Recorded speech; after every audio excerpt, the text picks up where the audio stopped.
سلامونه درنو لیدونکو، زه ډاکټر نوید خپلواک یم. نن در سره په بولو کې د وینې په راتګ یا د وینې په بهیدو خبرې کوم.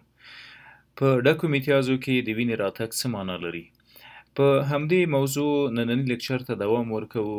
ګورئ، ډکې بولې معمولا په کولمو کې موجودې وي، سترو کولمو کې یا لارج انټسټاینز. په دې مسیر امتداد پیدا کوي او بالاخره ریکټم دې ساحه کې ذخیره کیږي او د مقعد له ادرسه بهرني محیط ته اطراح کیږي. په بولو کې د وینې موجودیت ډېر علتونه درلودلی شي. مهمه یې انټسټینل کازز یا هغه علتونه دي چې په کولمو کې موجود وي. څه کولی شي په کولمو کې د وینې د راتګ سبب وګرځي؟ له یو عادي انفیکشن یا عفونت و التهاب نه واخله تر سرطانونو پورې کولی شي په بولو کې یا په ډکو میتیازو کې د وینې د راتګ سبب وګرځي. له انفیکشنز یا پراسیټیک انفیسټیشن نه واخله الا ملګننسي یا سرطانونه کولی شي په ډکو بولو کې د وینې د راتګ سبب وګرځي. د دې ترڅنګ د وجود له هرې مجرا که چیرې وینه وبهیده، یا د خولې یا د مقعد یا د پوزې یا له غوږ یا له سترګې، دغه حالات باید جدي وګڼو او عاجل طبي خدماتو ته مخه وکړو که احیانا خطرناک علتونه لري چې په وخت ورته رسیدګي وشو کولی. په ډکو میتیازو کې د وینې د راتګ یو غټ علت هیموراید یا پایلز یا بواسیر ده. هیموراید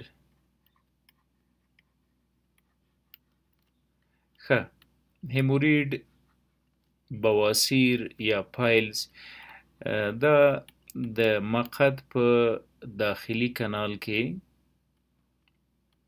د وینې د رګونو او د کوشنز په نامه د غوښینې برخې پړسوب ته وایي او د دې پړسوب په ترڅ کې له وریدونو نه وینه بهیږي.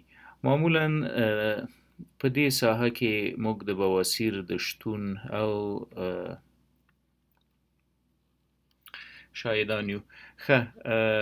که انال کانال دې ساحې ته وایي مقعدي کانال، له دې پورته د ریکټم په نامه د غټو کولمو اخرنۍ برخه ده چې دلته ډکې میتیازې ذخیره کیږي، او له دې ورپورته سیګماید کولون یا د سترو کولمو یوه بله برخه ده چې ډیری وخت پولیپ یا هغه مخصوص پړسوبونه په دې ساحه کې منځته راځي.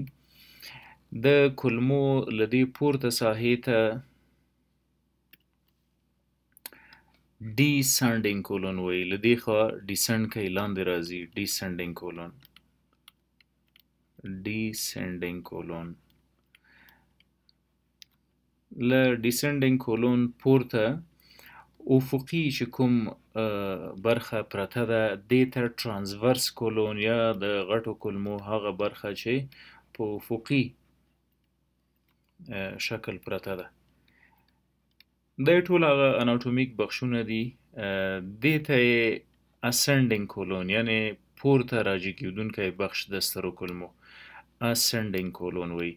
په دغه هر یوه کې د زخم موجودیت، د عفونت موجودیت، د چینجیو موجودیت، خصوصا کدودانه چینجي کولی شي په ډکو میتیازو کې د وینې سبب وګرځي.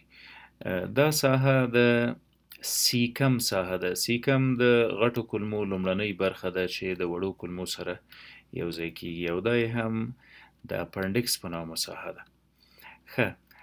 اصلي بحث ته ورځو چې په ډکو میتیازو کې د وینې موجودیت ده. که د غټو کولمو په امتداد کې چرته هم زخم موجود و د وینې سبب ګرځي. دغه زخم که چیرې د مقعد په کانال کې ډیری وخت د بواسیر په شکل پیدا کیږي. بواسیر په شروع کې په لومړیو درجو کې د مختلفو پوماد او کریمونو په واسطه باندې معالجه کیږي، ولې په ټوله کې که چیرې پیشرفته شو علاج جراحي ده. موږ دوه ډوله بواسیرونه لرو، انټرنل هیموراید داخلي بواسیر او خارجي یا ایکسټرنل هیموراید. داخلي او خارجي معنا دا چې موږ په ریکټم کې موږ په د غټو کولمو په لاندنۍ برخه کې فرضاً که دا ریکټم وي، دا هم د مقعد کانال وي، دلته د پیکټینیټ لاین په نامه یو لاین موجود ده. که احیانا د دې پکټینیټ لاین لاندې زی لاین ده، که له دې لاین نه پورته بواسیر و دې ته انټرنل بواسیر یا داخلي بواسیر وایي، که له دې لاندې و دې ته اکسټرنل یا بیرونی بواسیر وایي. اکسټرنل بواسیر معمولا پروټروژن کې بیرون راوځي د ډکو میتیازو سره. په اوله درجه کې بیرته خپله جګیږي، په دویمه درجه یا منول هیمورایډ کې مریض په لاس جګوي او په دریمه کې بیا پرولپس کوي. یو غټ علت په ډکو میتیازو کې د وینې د بواسیر موجودیت ده. دویم علت چې په ډکو میتیازو کې د وینې د جریان یا د بهیدو سبب ګرځي هغه ته انل فشر یا شق وایي. انل فشر یو څه باید دقیق اوسیږو چې د مقعد هرې ناروغۍ ته بواسیر نه ویل کېږي، یوازې بواسیر زموږ په ټولنه کې مشهوره ده. تقریبا عامه پوهاوی په دې هکله صحیح نه لرو. هر مقعد ته زموږ ځینې هر تکلیف د مقعد ته زموږ ځینې هیوادوال بواسیر وایي. انل فشر شق یا شکېدل د مقعد دي، یعنی که دا ریکټم یا د سرو کلمو هغه اخرنۍ برخه وي او دا هم د مقعد کنال وي، که چیرې ناروغ قبض وي کانسټیپیشن ولري، یعنی ډکې میتیازې شخې کلکې او په هفته کې یو ځل و دوه ځلې دی تشناب ته ځي، هلته هم زورونه وهي. د دغو زورونو په ترڅ کې بالاخره د مقعد په کنال کې خصوصا په لاندنۍ برخه کې یو غوښینه شکېدنه ساحه منځته راځي، ټیر یا شق کېږي. ده ته موږ انل فشر وایو. فشر له بواسیر سره څنګه تفکیک کوو؟ په انل فشر کې خونریزي ډیره کمه وي، یعنی بلډ ډیر کم راځي، معمولا په کاغذ تشناب کې لیدل کېږي. د بلډ مقدار ډیر کم ده، ولې درد زخ زیات وي، پینفول کنډیشن. په بواسیر کې څه وي؟ وینه ډیره زیاته بهیږي، مړه وینه بهیږي، بې درده وینه بهیږي. او په انل فشر کې وینه کمه وي ولې درد زخ زیات وي. ترڅنګ د مقعد شاوخوا ته د غنم دانې غوندې یو پړسوب هم موجود وي چې همدغه ساحه ډیر درد کوي. دویم علت چې د وینې د جریان سبب ګرځي هغه انل فشر یا شق ده، او د دې د انل فشر په موضوع کې باید متوجه اوسو چې له بواسیر سره یې تفکیک کړی شو. د دې ترڅنګ د غټو کولمو د سترو کولمو یوه ډیره مشهوره ناروغي چې هغه ته موږ آی بی ډي وایو. فرضاً په سترو کولمو په آی بی ډي کې څه کېږي؟ وړې کولمې او سترې کولمې دواړه په تکلیف مبتلا کېږي.